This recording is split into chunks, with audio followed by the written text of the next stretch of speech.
Hello and welcome to the AV Forum's HiFi podcast for Monday the 4th of March.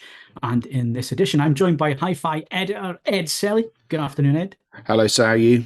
And our special guest today is not the John Williams, but the John Williams from Peter Tyson. Thanks for having me. So what we're doing this week, we're looking at the Bristol Show. Now, we try not to do time-sensitive stuff on the podcast, so you can drop in at any point. But Bristol is the biggest hi-fi show. It has been for well over 20-odd years now. Or are we hitting 30 years, Ed? It's getting close to 30 years, There were people at the show on their late 20th Bristol Show. Mine was my 20th. Right. So yeah, I think it has to be. There must have been at least one grizzled veteran who's done 30 of the damn things. Must be. It's getting very close to that. If Yeah. it isn't already over the 30. And there's a lot of people downsizing. There's a lot of people getting into hi-fi at the minute. So how do you actually get started with hi-fi this year? And is it as simple as it used to be, or is it a lot more complicated now with streaming services and crossover products and all that kind of thing? And what do you buy first? Well, we're going to discuss all of that today on this podcast. And we're no longer live streaming the podcast. So if you've got any questions, then the best way to get them answered is to find this podcast on AV Forums. So if you head to the forum list, all the way to the bottom, you'll find the AV Forums podcast forum. Go in there, find this episode. It'll be the 4th of March episode. Click on it and put your question in there. And Andy, our podcast producer, goes through and he collates all of those. And we've got some Q&As coming up. So if you've got questions, then put them there. Or you can do it the old-fashioned way, email podcast@avforums.com, and that's how you get your questions to us. So like I say, these are now pre-recorded, but because of that, we can guarantee that you have a podcast every Monday going forward. So any Monday you fancy listening to a podcast, there will be an AV Forums podcast, whether it's hi-fi, TV, home AV, or we also have 2 movies podcasts, TV and movies, and 4K and Blu-ray. And where the month has a 5th Monday, you'll find a games podcast as well. So keep tuned to AV Forums. And one other important thing is that this no longer appears on the main AV Forums YouTube channel. It's actually on the AV Forums podcast YouTube channel.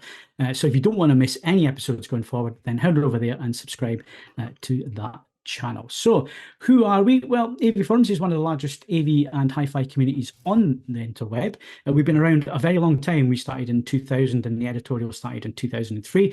So we like to think that we know a bit or two about the subject. And my name is Phil Hinton. I am the editor of the site, have been for the last 20 years, and I cover everything on TVs to hi-fi and AV and all sorts, and I make the videos and all that kind of thing.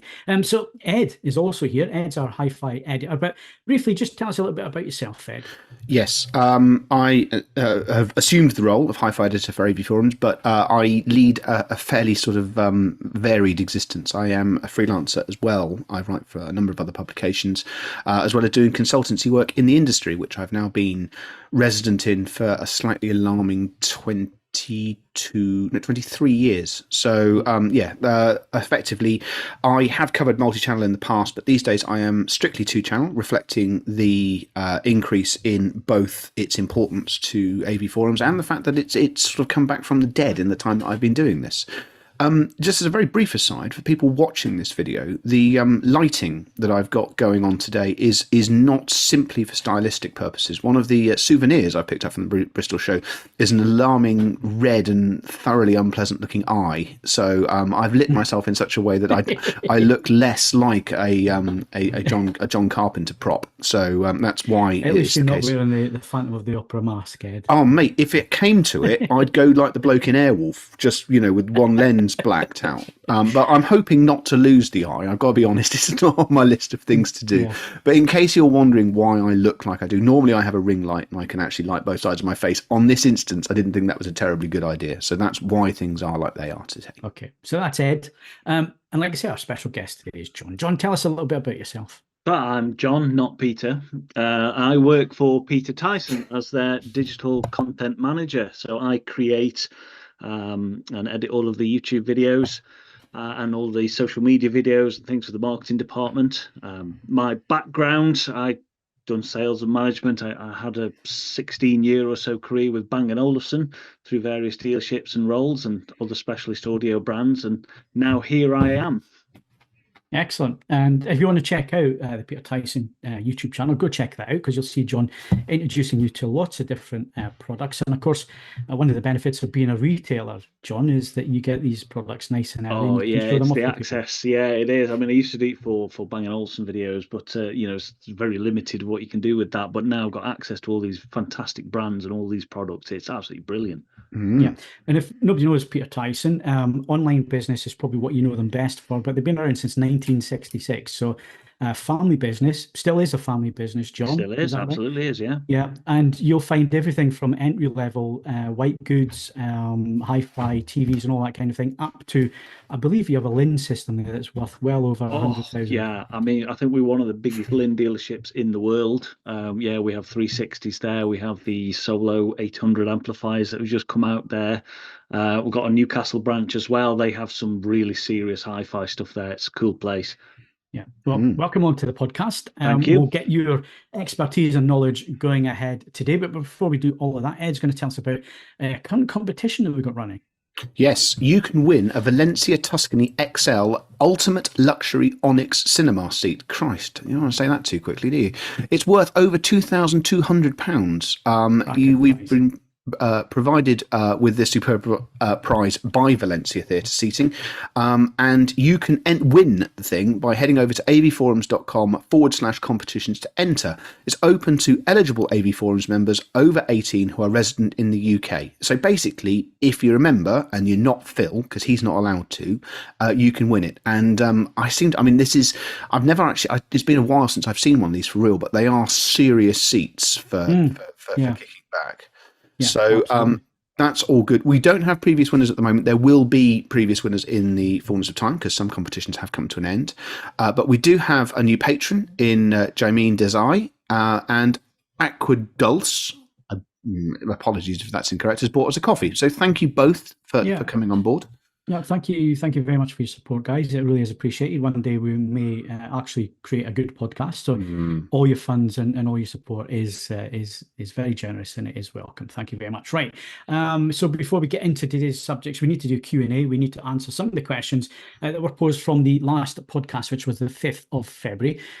So John, if you don't mind, our first one comes from Nicholas Watkins 5459 via YouTube. What did Nicholas have to say? Nicholas has to say, I have a pretty decent hi-fi system, but the balance of spending has been more into the amplification and less on the speakers.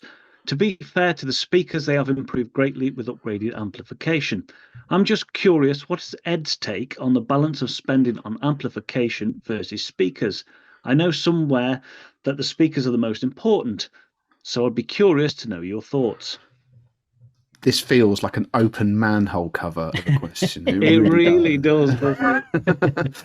I am both old enough and been involved with certain brands for long enough that the idea of the speakers costing significantly more than the electronics still is a bit of an anathema for me. But if I actually take a step back and view the situation as it is in 2024, I do think you can, generally speaking, afford to spend more on loudspeakers as a proportion of the total system than it has been the case, I think, before. If you want an extreme example of it, the Kudos Titan 505s that live here to assist me with review work, they are used. Essentially, they are used on both a Chord Electronics integrated amplifier, which is roughly commensurate in price, but they're also used routinely on a Cambridge Audio Edge, which is, about £3,000-4,000 less than the Kudos's. And I've had great results out of the Kudos's on amplifiers at the £2,500 to £3,000 point. And there's a lot to be said that you would get a big chunk of what the Kudos would do on substantially less expensive amplification. And I believe that is replicated quite reliably all the way down to fairly base levels. So long as you have power and current delivery sufficient to meet what the speaker requires, it doesn't necessarily need to cost as much as the speaker does. However, in certain situations and certain partnerships, you will find that throwing a bit more money at the problem can yield extremely good results.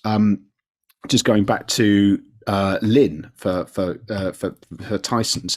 I mean, obviously their flagship amplifier is now £75,000 for the pair of them, or is it maybe slightly more than that? No, that's right. Yeah. And that's more than the speakers are. And that's very much Linn's take on how it should be and possibly will forever be. So certain companies have got their own, fairly keenly held beliefs on this. But my take on that, and I will be interested to see what John's thoughts on this are. My take on this is that position has softened a bit over the years. I think you're right, and you're right. Yeah, mentioning Linn there. Linn's entire philosophy is source first. Yeah. The amount of engineering that goes into just the source, because it will improve greatly any set of loudspeakers. And I'm sort of in the middle with it, to be fair. It all comes down to what system you're matching and what you're doing and your preference, because it's all subjective at the end of the day. Personally speaking, I tend to go source and amplifier first, and then the speakers is the last upgrade, because it's that old thing of rubbish in, rubbish out. But like you say, speakers are improving greatly. Amplification is improving greatly. We'll move on later to, all-in-one systems versus full separate hi-fis and the difference that can make. But it's an interesting topic there will never be a definitive answer. No. I think my best advice for it is try it for yourself. See which you think gives the biggest difference. Try a different set of speakers, then try a different amplifier on your speakers and see which one makes the biggest difference for you. Because it's going to be different each time. Yeah, that's a fair assessment. So this is something we're definitely going to get into a bit more today, because we're talking about building a system. So thank you very much for the question, Nicholas. Hopefully that answered that. We've got one other question. Licensed Taximan is a regular listener and viewer. Welcome along. Good to see you again. So John, what did he have to say? He says, with regards to digital inputs, my old Denon AVC A11XV, which is just replaced with the Denon AVC X8500, primarily for Atmos and DTSX, had digital outputs as well as inputs. One was coaxial and the other was optical. So if I wanted to copy a few tracks from a CD as I didn't like, or want all the tracks from that original disc from my CD player to my CD recorder, I did the transfer via the AV amp. Most, if not all, AV amps, or I believe straight stereo amps, no longer have those digital outputs. It just makes transferring tracks from CD to CDR a bit more awkward. So, apart from the loss of THX Ultra 2 certification, which the majority of AV amps now have stopped, which is no big deal, it's those outputs. Yeah, this, I have to be honest, is the first time I've heard anyone actually making use of these outputs in a very, very long time. And that's reflected in the fact that they're not on there. If I wanted to take a couple of tracks off a CD, I've got a USB CD-ROM drive, I've got software on this laptop, and I take the tracks I want. It doesn't have to be done in real time. It doesn't take very long time, and they go back down onto the drive when the CDR is on it. It's loop throughs and digital outputs on AVRs and other devices substantially less common than they used to be, because for the most part, as a recording monitor, it's just not something we do. The only time I ever encode anything to digital in real time is on the incredibly rare occasions I can be motivated to rip a piece of vinyl. Which I've had to do recently because I bought records which do not have any form of CD release. So they're not on streaming services. And I'd forgotten what a colossal ball ache it is. For the most part, if you're just going to need a couple of tracks off, get a USB CD-ROM and do it via PC, because it will take you less time. The results will be exactly the same, and you won't miss those outputs on the AVR. Yeah, and we're definitely going to come back to this subject in future podcasts, and covering those legacy outputs that no longer exist and what's replaced those and how life is, in some cases, easier, in some cases, a bit more difficult. We're going to come and cover that a little bit later on. But that's the Q&A done with. So thank you very much for your questions, guys. Get them in, keep them coming. podcast@avforums.com on the email. Or like I say, go to AV Forums and ask a question in the podcast thread. Or if you're watching on YouTube, down below in the comments. And like I say, Andy collates all those for the next HiFi podcast, and we'll ask the questions and give you the answers. Right, so moving on to our main subjects today. The first one is the Bristol Show Roundup. Now, Bristol Show, like we said right at the beginning, it's been going for about 30 years now, if not longer. I certainly used to be a regular there back in the day, probably around about, I think it was the 20th anniversary that we were there with AV Forums. We did a few years. Yeah, that sounds about right. It was at the time of 3D TV, if I remember correctly. We also did the Pioneer Kuro calibration, side-by-side plasmas and all that. So that gives you an idea how long ago that was. Now, it's no longer the sound and vision show, is it, Ed? It's very much a two-channel show. And Yeah. is that because of that's where the industry's gone back to? We've kind of done the AV thing and now we're coming back to the middle again? It's not. That's an overstatement. There are a number of dealers across the length and breadth of the UK and indeed across the wider world who are still doing seriously impressive things with AV and multi-channel. It's still a big part of what they do. However, they are specialists doing what they do, doing it well. It used to be that you had sort of dealers, dealers where they didn't have a foot in any particular camp. They're less and less common because it's hard work maintaining the level of expertise and level of skill to get all of those different aspects correct. In specifics to Bristol, one of the dealers which does a lot less AV. Sorry, for the people not watching the video, I have been joined by ACAT, and I think we're probably... He's now the star of the show. To be fair, fair, it's only going to be a matter of time before he appears in one of the actual product videos. The Bristol Show is an Audio T based event. An Audio T has... I mean, you can still buy multi-channel product from Audio T, but it is simply not a significant part of their work. Now, this means that going to the effort of bringing a big AV system to a dealer who's, you can order it on the day and it will probably get fulfilled, but it's not a big part of what they do. So you're off to a demotivating start, and then it's in a hotel. It's not an easy space, especially in a world of spatial audio, to get a meaningful demonstration of what the system can do.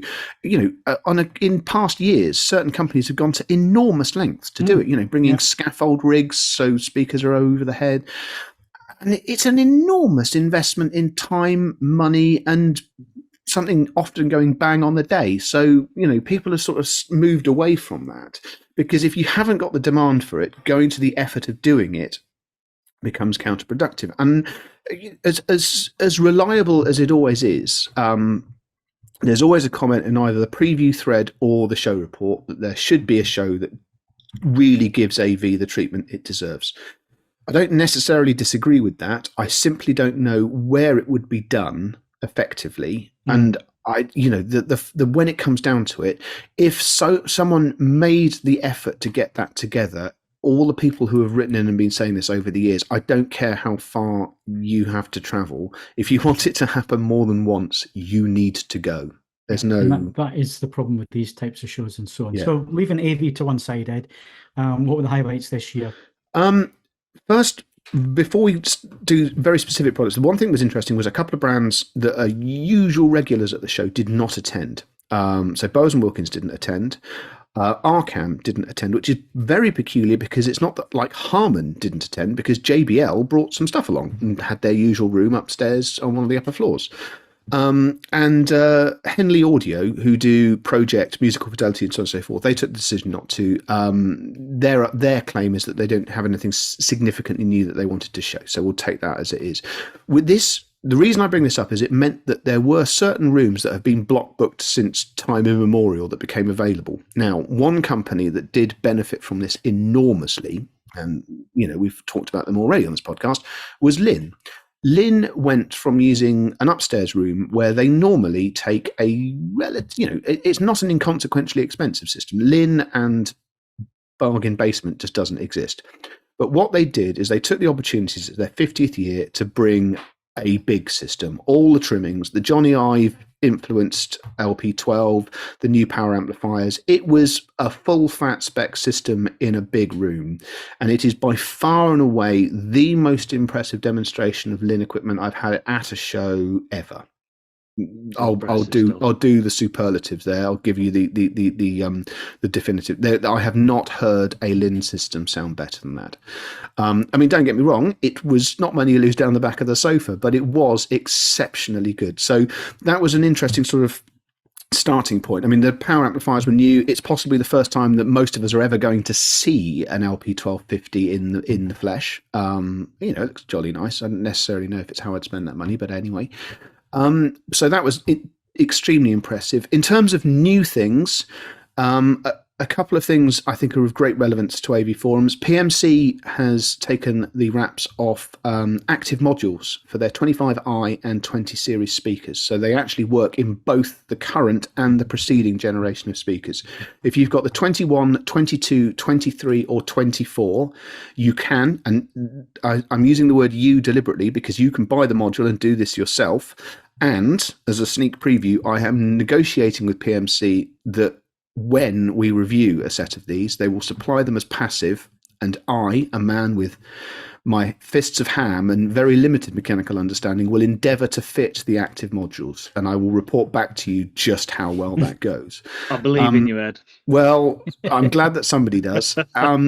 It's a really clever idea. You can buy the active speakers from dealers as fitted, but the idea of being able to retrofit, if you want to then change how your system functions, I think that's extremely clever. What's equally brilliant is that one module, I always wondered why the little PMC stand mounts have got this socking great metal plate on the back of them. It made no sense. It was an expensive item to fit if you didn't have to fit it, but it means that their crossover plates are the same size on all four speakers, and you just slap the same module in. It's got four outputs. You choose the one that you want, and away it goes. Very, very clever, very impressive, really sort of joined up thinking.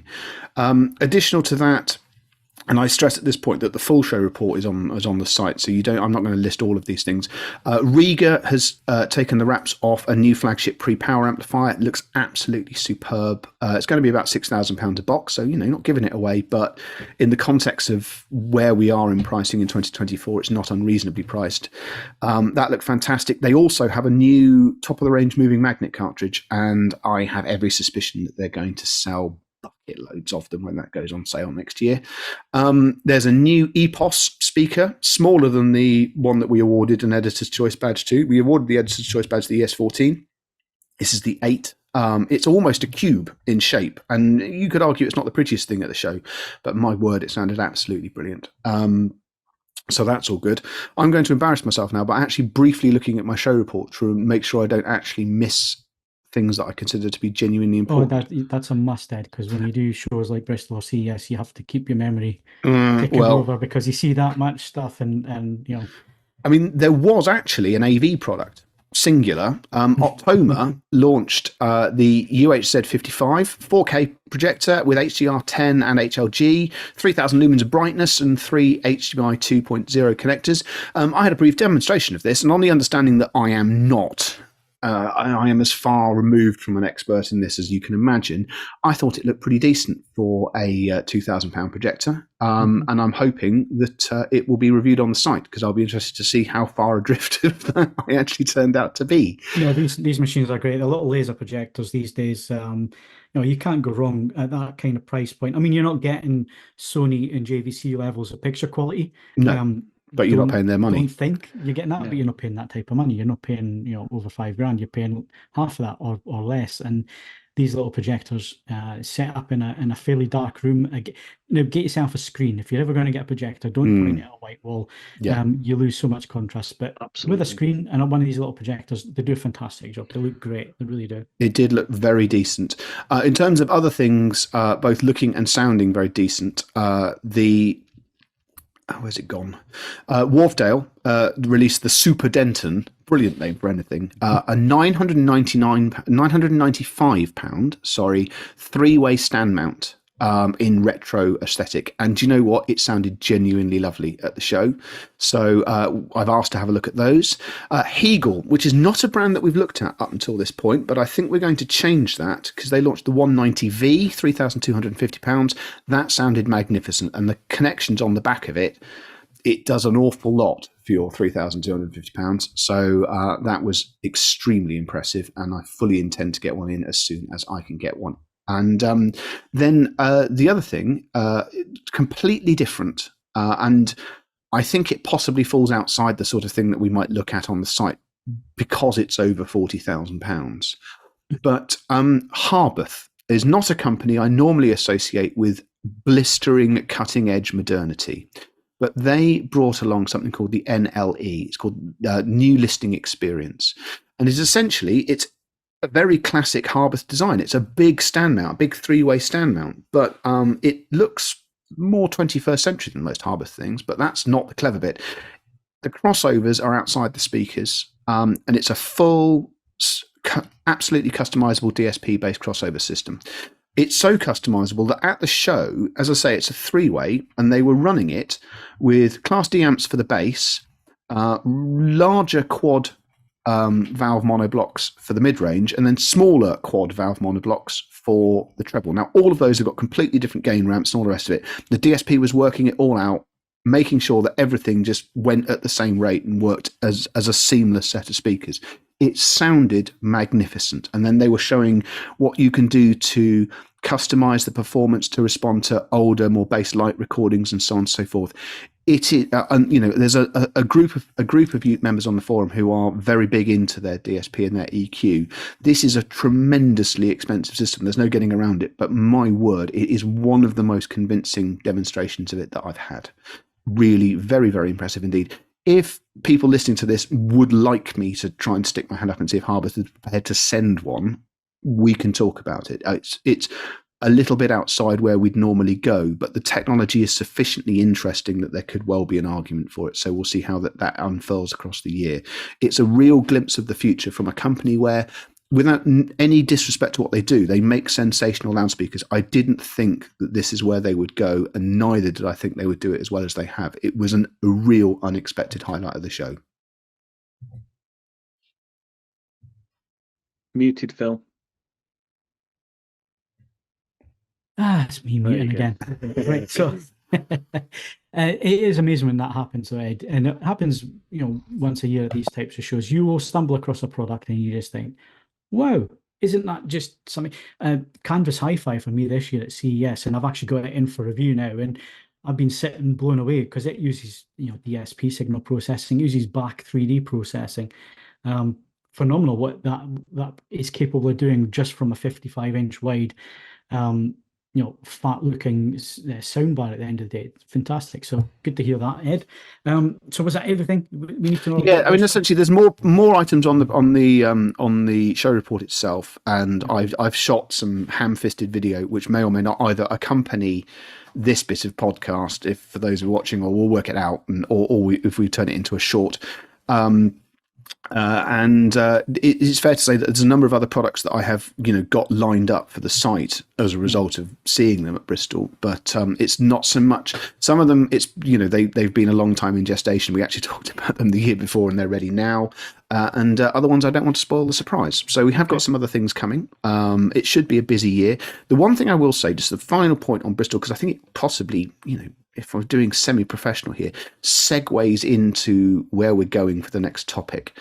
In the last podcast, I was saying that we have an issue with the sort of middle bit of HiFi being under a bit of pressure from very affordable stuff being extremely good, and then to be meaningfully better stuff is now a lot more expensive. I'm less worried about that, it must be said, having been to Bristol, and I've seen a number of new arrivals at price points I thought, I don't know how you justify your existence in this point. I was pleasantly surprised by that. Okay. Hi-fi industry it's got a bit more gumption than it had a couple of years ago. It's finding answers to how you can create a meaningful upgrade path and a meaningful price escalation. So I'm less. It's not to say that I think the issue's gone away or will go away, but there were certain solutions at the show that I thought, you know what, that might work. So we'll see how we go on that.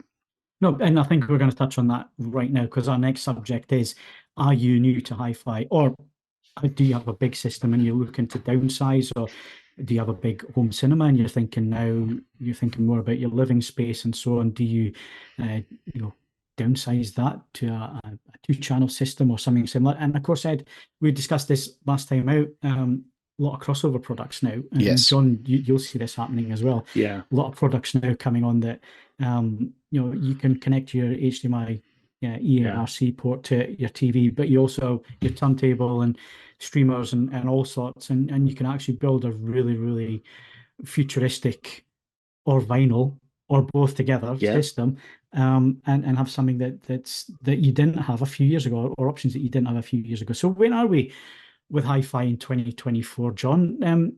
If somebody walks in and sees you on the shop floor at Peter Tyson these days and says, look, I'm interested in a hi-fi system, what's the first thing that comes out of your mouth these days? Well, that's the thing, isn't it? It's asking questions to find out what a hi-fi system means to that person. Is it a stack of name separate things in a dedicated rack with ginormous speakers, or is it something they can plug the telly into? It's so broad now, but it's quite nice to see these changes coming, and this sort of the fact that these little systems, these all-in-one systems, are getting better and better. And to me, it's making that hi-fi sort of sound more accessible, and it's going to introduce more people into it, because you've still got that option to make it a full-time hobby. And for people who don't want a hobby and don't want the boxes and the cables, they've got the option to still enjoy really good sound, but have minimal boxes, minimal cables, or even no boxes and just a pair of speakers. I think it's fantastic. Some of the stuff I've been reviewing lately, like the Q Acoustics M40, dead simple. It'd be nice if they had Wi-Fi streaming, but stick a WIM streamer on it or something. All the way up to the name Unity stuff, which has HDMI-ARC. I'm just in the process of filming the Unity Nova PE.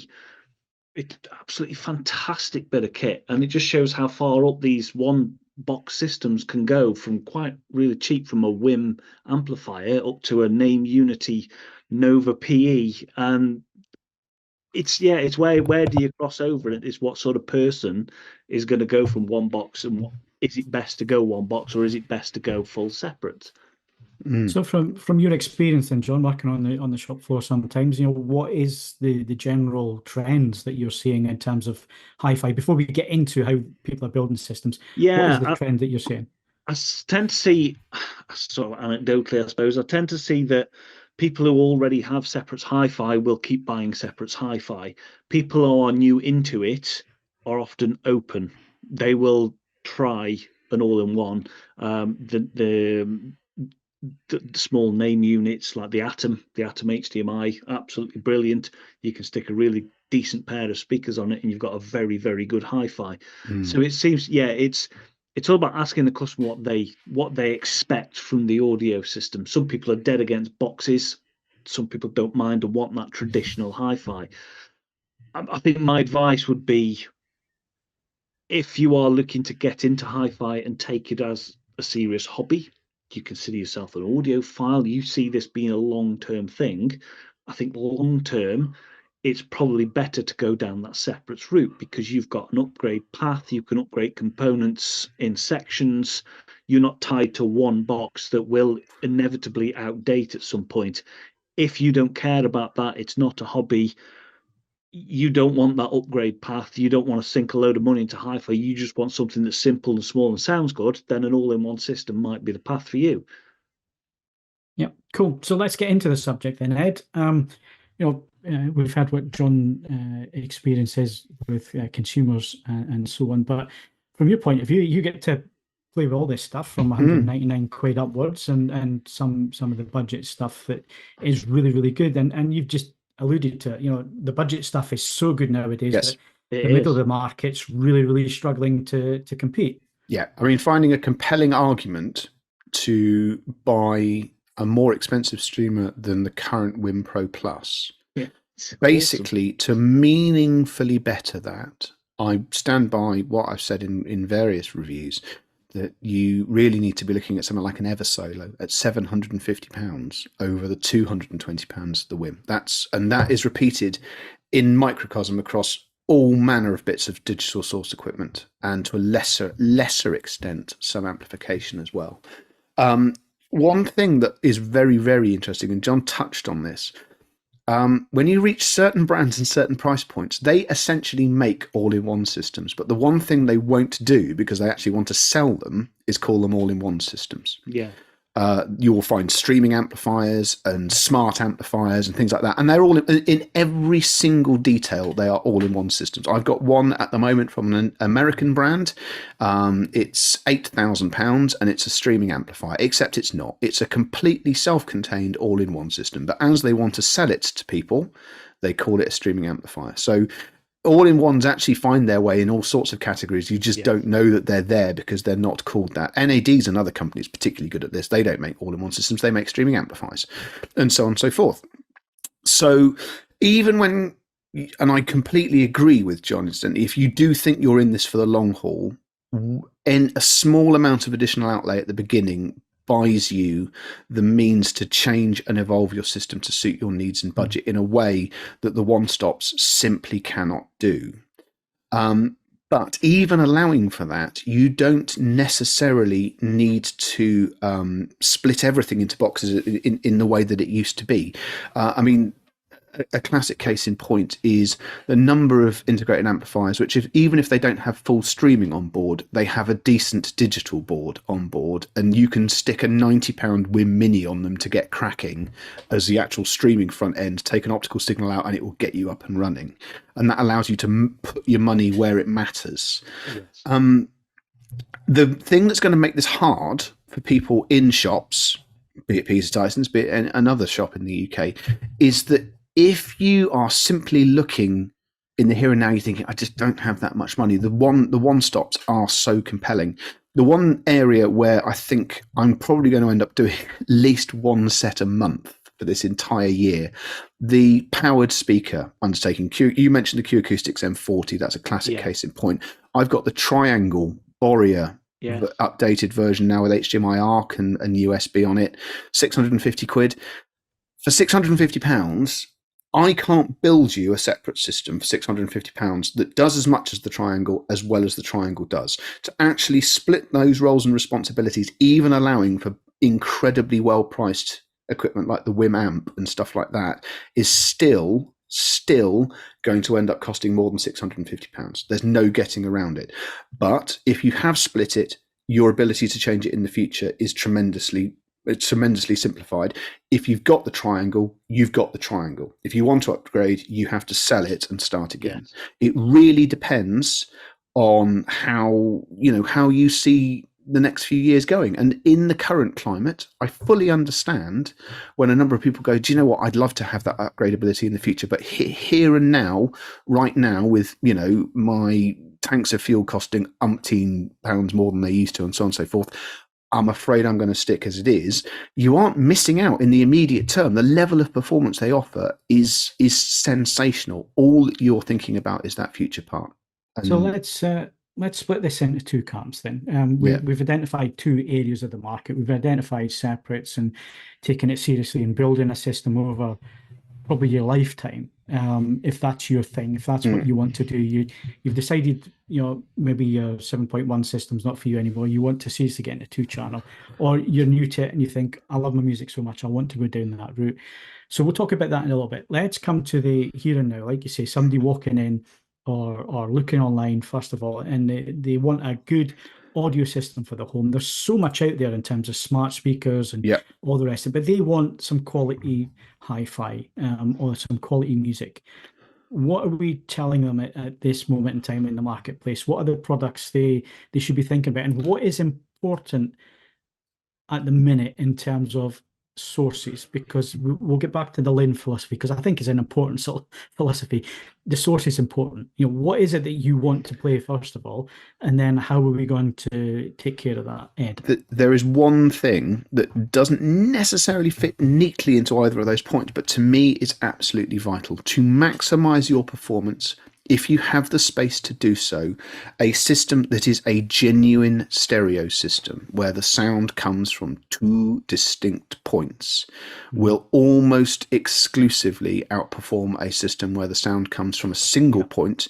No matter whether that is a stereo single box, it will still sound better if it has an actual degree of separation.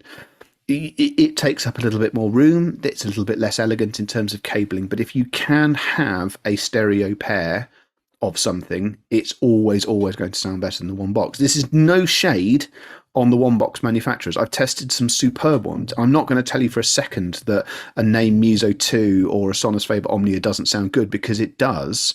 But if you can spend that much money on something which actually has two distinct points of sound, it's generally going to sound better still.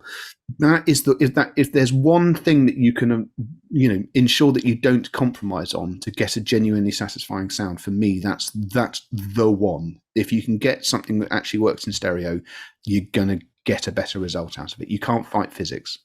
Yeah.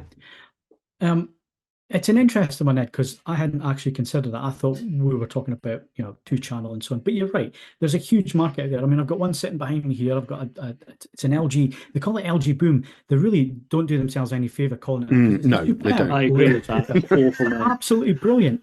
I don't know why they call it Boom. Downstairs, I've got something else. It's like a triangle powered speaker. It's got a 5-inch subwoofer at the bottom, but it's one single source of music. For background music, sounds great. Sounds fantastic. But I guess what we're talking about when we talk about hi-fi, high fidelity, we're actually taking the time to actually listen to the source, which is why I said the source. Let's use that as the important point, because that's the whole point, I think, of hi-fi. It's not your background music. There's lots of product out there if you just go after background music that's absolutely superb, like the LG Boom. There's loads of other products out there that like that. A lot of these high-end hi-fi companies also make their one-box solutions as well.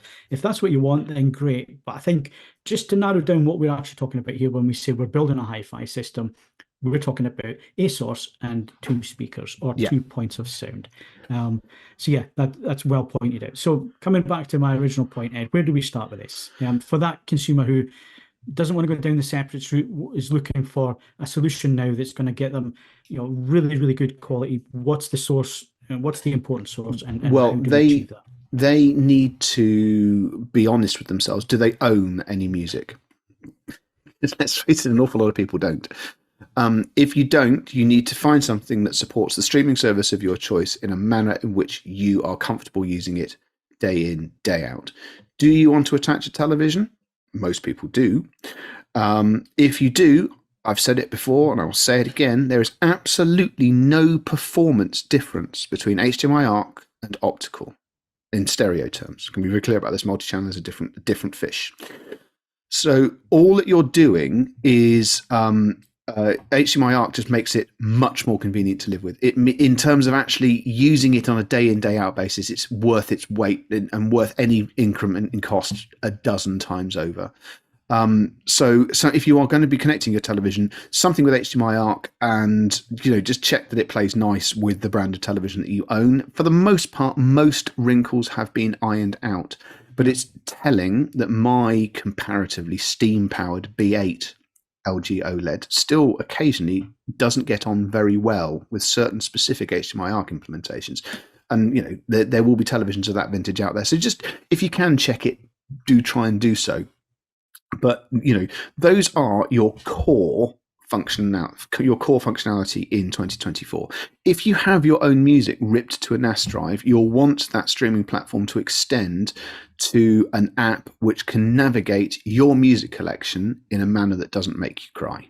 Now, some of that will come down to how well you actually put it on the drive in the first place, but there is a serious difference in terms of how apps work, down to how they were designed and who designed them. So I don't get too distracted, do literally a 1-minute example. Certain apps use a queue-based function. So you press play on a track and it will add an indeterminate amount of music and it will just keep going. And if it stops that queue, it'll often shoot back to the start of the queue and start again. And it's all there in your history.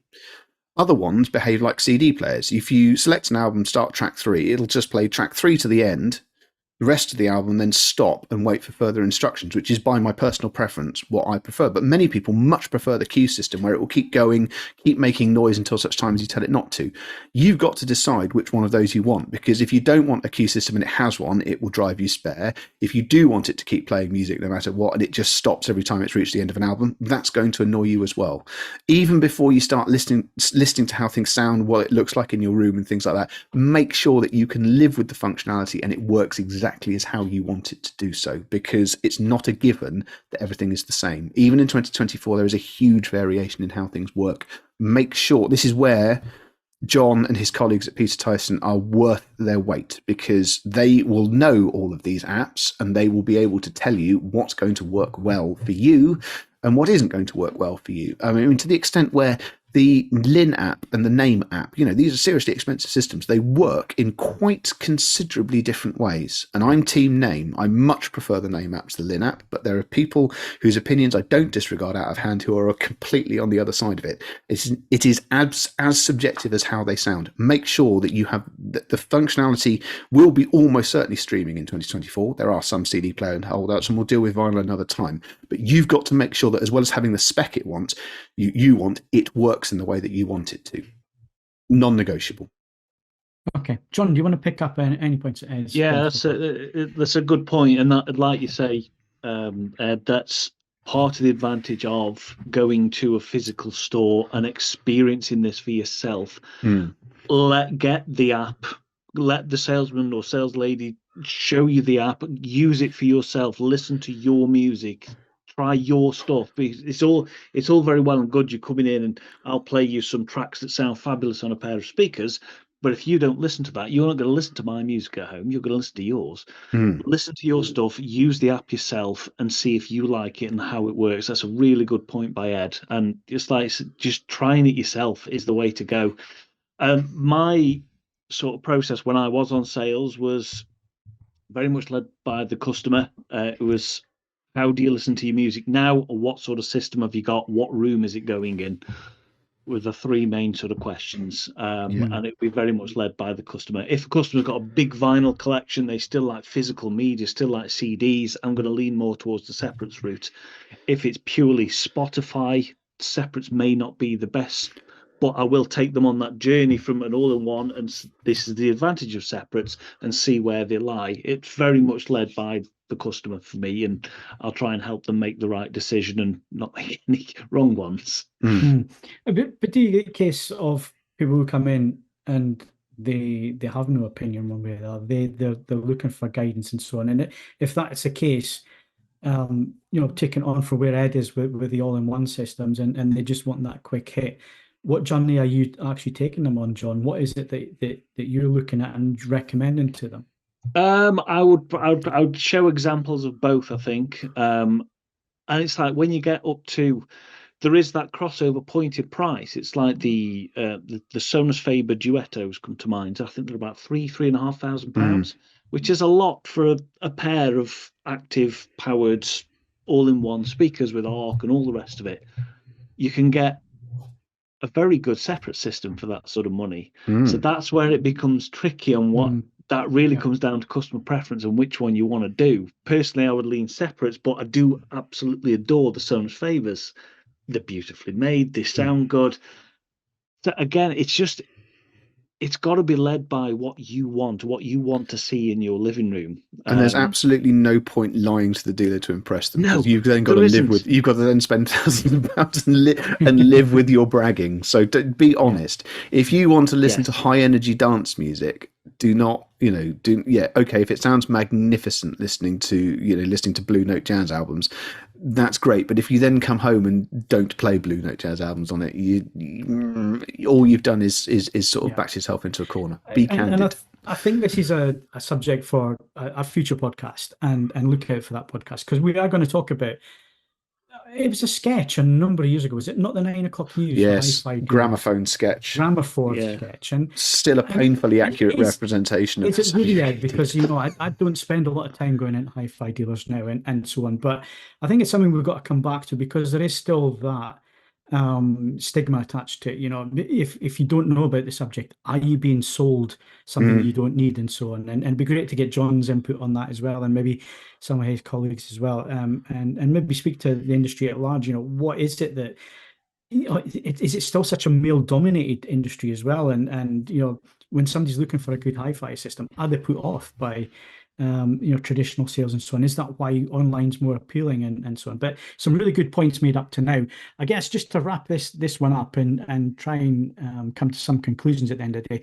At the end of the day, it's down to you. What you want from your system, what it is that you want to, and we can only give you pointers towards that. But again, let's look at what the guys would actually do. So Ed, you're going out to buy a HiFi these days, Right. Actually, I'm going to ask John first. John, Okay. you're going out to buy a HiFi system these days. What's important to you? Is vinyl still important? Is the speaker to last you a lifetime? That used to be the way. It used to be a case of buy your speaker first and it lasts you a lifetime. Yeah. So what's your philosophy nowadays when it comes to HiFi and what's important? Okay. Well, okay. I sort of been through that process. Being with Bang & Olufsen for such a long time, and you go down that rabbit hole, and then suddenly getting to Peter Tyson's and seeing all these wonderful hi-fi brands and getting back into separates of where he used to be, because I started this hobby when I was 13, 14 with my dad and his separates hi-fi, and then you go to Bang & Olufsen and then you're back to this wide world of everything's changed. It's fantastic. So I've gone through that journey. For instance, if you can see on YouTube, behind me here is a Bang & Olufsen A9. That used to be the main system in my lounge. I live in a small cottage. That was the only thing in my lounge. My other half, she works for Bang & Olufsen. We get these things, and that was downstairs. Since working at Peter Tyson's, I now have Cyrus amplifier and a pair of Bowers & Wilkins 705s. And that as an experience is far superior to any all-in-one. So it comes back to what Ed was saying before. That's a much more pleasant experience for me, is having the proper 2-channel. It cannot be matched. But for me, I purely stream. I did have a vinyl deck. I don't think it's vital, if it just personally for me. I did have a deck. I've had a couple of decks, normally older ones, and I've refurbished them, put a new cartridge on, new belt, cleaned them, and you'd listen to a few vinyls. But then I found I just never used it. And to me, the sound was never as good as digital. And I don't think there's anything wrong with that. Some people will swear by vinyl and that it sounds better. Great. If that's what you think, perfect. Fill your boots, play your vinyls. It's fantastic. I've just been building in the store, lucky to be building an LP 1250 Sondek by Linn. And I filmed it being built, and that video will be up soon anyway. But seeing the engineering that goes into that and the way it sounds with vinyl is absolutely beautiful. It's just not for me. I don't think it's vital. Objectively, vinyl does not sound better than digital. Fight and talk. I just don't think it does. It doesn't. Digital has a bigger dynamic range. It has a bigger differential between the 2 channels, what they can achieve. So they're in theory a wider stereo image. But we like the coloration of vinyl. We like that slight distortion, that slight warmth, the wow and the flutter and all that sort of stuff. It's an emotional attachment to the vinyl, to the music, to the deck, to the album art, and I totally get vinyl. It's just not for me. As from a practicality point of view, I don't use it. I never used it. My deck sat there collecting dust. At the end, I took it away and I purely use streaming. Yeah, and Ed may be foaming at the mouth now. No, Ed is, but I think this again, if you don't mind me asking, John, if you were to put yourself in a demographic area in terms of your age, which sort of demographic area are you in? I'm 42 now. Okay. Okay. So yeah, I grew up with separate. It was all separates. Right. It was separate CD, tuner, cassette deck. Everything was separates. When I was very little, I still have memories of my dad's reel-to-reel player stuck to the wall. Yeah. But Rotel, I think it was. Well, before we get Ed's view on this, I'm actually starting this journey. So I've now moved into a new house. I don't have a dedicated room that I'm going to use for a home cinema or anything like that. I've had that in the past. What happened was I had the dedicated room. I never used it. It ended up being a workspace. I just did my work in there. I never used it for what its intended purpose was. And now I feel like I want to have a nice experience where I can walk in, sit down, and actually spend some time listening. because I think we all live busy lives now. We all have Yeah. background music on. Certainly when I'm, writing or whatever, I've got Spotify on because it's nice and easy. I've got lots of Spotify Connect devices. If I'm listening to things in the background, that's what I use. But I'm going on this journey now where I actually want to sit down and listen. I want to get back into it. We do have, between myself and my partner, we do have vinyl collections that they're tiny compared to what they used to be because I got rid of most of it. But again, I'm going back to a turntable. I want to have a turntable again. I used to work professionally with Technics 1200, so I want to get myself a nice Technics 1200, sit on top of a rack. Nice. I'm going to have a streaming side of it because I want that convenience, but I also think when you're looking at the likes of Tidal and Cobuzz and so on, the quality is excellent as well. You can get really, really good quality from that. And I want a nice pair of speakers. And I just wanted to sit back, relax, put my smoking jacket on and my slippers and listen to some jazz. I'm joking there, I'm the jazz, but you know what I mean. That's the kind of thing. So let's go to Ed. Ed, where are we? What are you building in terms of a hi-fi? What do you think is important these days? Right. The first thing is everyone's assuming I've been set up to vehemently disagree. If you do not own a single record in 2024, I urge you to think incredibly carefully before you go anywhere near embarking on trying to do so. I genuinely mean that. I love vinyl. I appreciate its flaws. I also have no difficulty in saying that because it is mechanical engineering, you need to throw a disproportionately large amount of money at the problem before it actually starts to sound halfway decent. Yeah. More importantly, the price of the records themselves is periodically heartbreaking. I could not believe that side, Ed. I mean, it's been a long time since I bought an LP. I bought one for my partner's birthday. I could not believe the price of £40. Insane. Yeah, exactly. You have to make a very, very, you have to be in this in a very determined way to start afresh. If I was doing this and I have, all these records around me, then obviously I'd concentrate on a vinyl front end, and I would spend more on a vinyl front end than I would on a digital front end, because as we've covered, you can get an unbelievably talented digital front end for not a lot of money, but to get a respectable level of vinyl performance, I think the absolute bare minimum is £500 to £600 for something tolerable to listen to, and to actually start really experiencing any of the stuff that people like me prattle on about. Not much change from £2,000, and that is a lot of money. And then you've got to buy records on top of that. You have to be serious, and you have to budget and work out, is this really for me? And I won't judge you if you don't, because it's a tremendously expensive and space-consuming and, generally speaking, neurotic pastime. If I had the media I have already, I would concentrate a significant chunk of my budget on the vinyl front end to do it.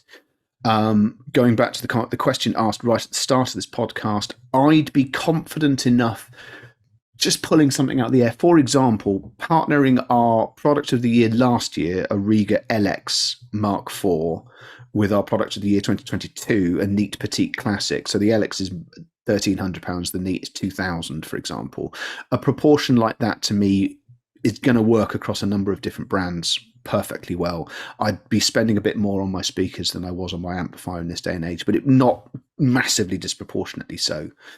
The other thing I would be doing, and fair play to you if you make this decision, but I do not understand how you could possibly do it. I can understand buying a streamer online. Let's ignore what I've just been saying about apps and things like that. You can look at people using the apps on YouTube and go, oh, yeah, okay, that's fair enough. I do that. If you buy a pair of loudspeakers without listening to them first, you are deranged. I agree with that. There's absolutely no, I simply cannot get my head around that.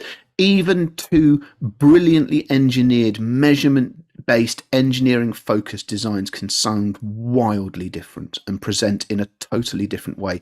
It is utterly subjective. There are brands who make tremendous loudspeakers where, if it's my personal preference, I don't want to listen to them any longer than the review. And I will give those speakers a decent review because I have to review them and point out what's good about them. Are they for me? No. So you've got to listen to stuff like that. And I don't care how you do it, but if you're buying those things sight unseen, it's just a one-way ticket to swapping boxes and churning. And this is the important thing, and I'm not just saying this because we've got John on from Peter Tyson. I think Peter Tyson are a good dealership. I've been to the Down facilities and so on. There are other dealers out there.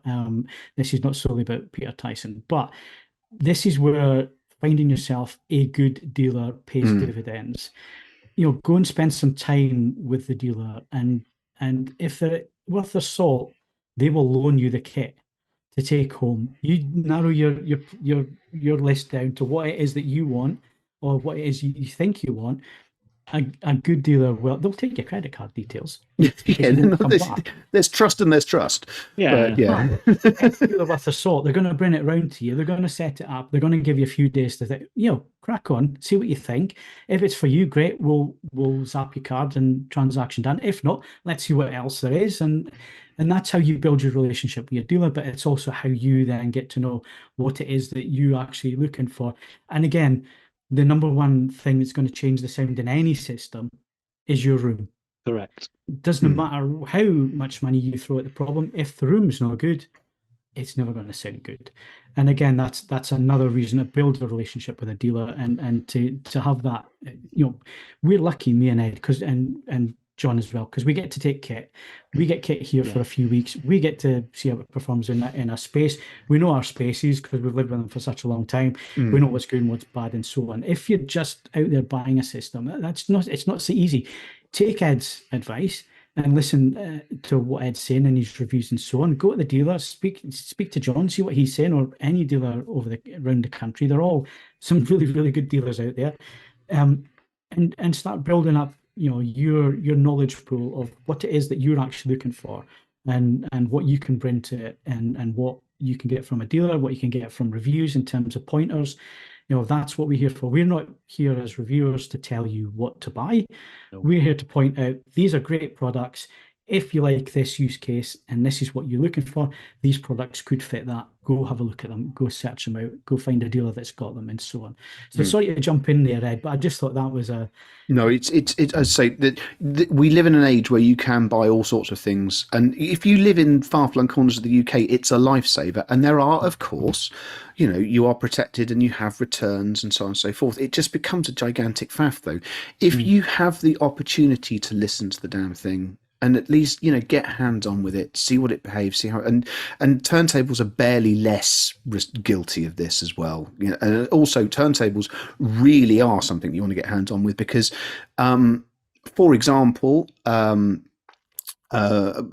choosing a brand at random here, VPI. I like VPI turntables. They sound magnificent. Could I live with a VPI turntable? Probably not. They're enormous, and the arm would give me would send me into a sort of neuroses because it's permanently in a state of wobbly flux. So things like that, you want to try those things before you get anywhere near it. So that's if there's one thing you take away from this podcast, it's that. But that's how I bringing this back. If I had the records, that's how I do it. If I didn't have the records, my God, it would sound basically the same as John's, if I'm honest. So that's how it is in this day and age. Just make sure that you're honest with yourself about: am I going to upgrade? How am I going to use it? Where is my music coming from? How much space do I have? And then, if you answer those questions both honestly to yourself and to your dealer, you will be seen right. What Ed said, sorry, Phil, what Ed said about listening to your own stuff, use your own music. I've spent 45 minutes listening to flute music on £90,000 Beolab 90s before now, and it's fine. There will be no judgment in a good dealership of what you're listening to. And at the end of the day, you're taking it home and you're listening to your music. So in regards to what me or Ed or Phil or any dealer says, what sounds right to you, that's the one. Yeah. Absolutely. 100%. So hopefully we haven't confused you anymore in your journey to HiFi. Hopefully we've given you some good pointers. And like I say, there's lots of good content out there. There's loads of good dealers out there around the country and so on. Come and read the reviews at AV Forums. That'll give you some pointers as to what it is that you're looking for. And only you can know what it is that you're after. But then use that information. Go find a dealer that's close to you, and hopefully you can start to demonstrate some of these things, or get yourself along to a HiFi show like Bristol, and there's a couple others that run in the UK. Don't jump in with both feet, because that's normally when you make expensive mistakes, is when you just jump in. Take your time, and we will guide you along in the next year anywhere here on the podcast, we're going to go into each of these subjects in a little bit more detail and touch on them in a little bit more detail. So we're going to look at turntables, we're going to look at streamers, we're going to look at speakers, and we're going to look at stand mounts versus floor standers and what should you be looking for and all that kind of thing. So bookmark us, subscribe. We're going to cover all of these things going forward. Before we wrap up today, though, Ed's going to do his usual album, vinyl, and playlist of the month. Over to you, Ed. Yes, we're over time, so I shall be brief. Album of the month is tremendously silly but tremendously enjoyable. A duo of electronic musicians called Chromeo. They released an album called Adult Contemporary. It sounds like every other Chromeo album. If you've never heard one before and you like it, all the other ones will give you a bit more of the same hit. Like all the other Chromeo albums, some tracks are blinding, some tracks are less blinding. On balance, it's thoroughly enjoyable and will pass a decent chunk of time. It's on all major streaming services. It's available on CD. There is a vinyl release, but it's incredibly hard to get hold of. So that's why it's the album of the month. Album of the month is a little bit different. I have continued to receive albums from an American organisation called Vinyl Me Please for a very long time now. One of their, the February album of the month, but it would be available on the site if you joined. They re-released Fleetwood Mac by Fleetwood Mac, and this is an all analog remaster. It goes from the tape onto the record without any digital taking place at all. Now, to be clear, many records do have digital involved and they sound bloody marvellous. Nevertheless, this sounds absolutely brilliant. The chances are most people own it already, but if you don't, this is a tremendous way of getting hold of it. It's a nice black and white pressing. It looks very cool, but it sounds tremendous. I cannot tell you how good it sounds. I have an older copy of it, and I do genuinely think this one sounds better. If you don't want to join Vinyl Me Please, copies are turning up for sale on Discogs and eBay. I do warn you, they are not being given away. But if you don't want to go to the effort of joining, there are ways and means of securing the album. I'm not a monster. I'm not making you join these things. Playlist of the month. It's time for some dad rock, guys, because Qobuz released the high-res masters of 70s rock. 100 tracks, 7 hours and 13 minutes of absolute dad rock brilliance. Will you like all 100 tracks? No. Will there be some tracks on there that you've heard? They may be guilty pleasures, but they're pleasures nonetheless. Oh, yes. Are there things that you've never heard before and you think, oh, that's good, and you'll disappear off down seeing what else the band did? That too. Can't recommend it highly enough. Is it cool? No. Do you want your friends to listen to you listening to it? Probably not. Do you want to listen to it? Yes, you do. Excellent. I hate that we have to rush that. Hopefully, no, it's fine. If you've got any questions, anyone listens, if you've got any questions, just drop it into the podcast thread, or find me. I do admit I'm not the best at getting back to messages on the forum because there's lots of them, and it depends what else is going on in my life at the time. But if you drop a comment into the podcast thread, I'll always do my best to get back to you with that. Or if you have questions about review products and you drop a question in that, I will do my best to reply to that as well. So that's how you get hold of us. Under other circumstances. We're going to do classic albums going ahead as well at some point. So we're going to find some of the music that we use when it comes to reviews, stuff that's been around for a number of years, and we'll give you some hints and tips and that kind of thing going forward. But we really need to wrap this one up. But before we do, just quickly on this point, John, anything that people should be listening to at the minute? What's on your playlist? I use I don't venture often into new stuff. I grew up with my dad's music of Pink Floyd and Fleetwood Mac and ELO and all that sort of thing. I'm a big Foo Fighters fan. I like rock and I like stuff like Jean-Michel Jarre and Gorillaz. And I've got a bit of an eclectic taste, mate. Country music. I'm quite into country music at the minute. Okay. That's the newest stuff I listen to is probably country music. There's a lot of good stuff there. Yeah, both me and my partner, we're both kind of into country stuff. So yeah, excellent. It's a bit of a good mix. Yeah, so in future podcasts, you can obviously look forward to some of our recommendations and stuff to try on your systems as you're building them or as you're upgrading and so on. But that's it for this HiFi podcast this month. Our next episode is the TV display and calibration podcast. It's coming up on the 11th of March, and the Home AV edition is coming up on Monday the 18th. And towards the end of the month, we also have the movies podcast to look forward to as well. All of these podcasts will be available from 7 p.m. on the AV Forums podcast YouTube channel, and of course course, it's also available audio only through usual podcast providers. And of course, like I say, every Monday of the year, you're going to be able to find another episode of the AV Forums podcast. So do tune in for that. Do all the cliched social media stuff, like, subscribe, tick boxes, all that kind of thing. And of course, you can also buymeacoffee.com/AV Forums if you think we deserve a coffee between us. Then feel free to do that. And of course, Patreon as well. So avforums.com, patreon.com/AV Forums. If you want to support us on a more regular basis, it really is appreciated. I'm Phil Hinton. Thank you very much for watching and listening. Washing? Have you been washing? I haven't been washing. Do wash if you're listening to this. Yeah. Yes, please do. But anyway, thanks for watching and listening, and we'll see you again soon. Goodbye. Bye. Bye.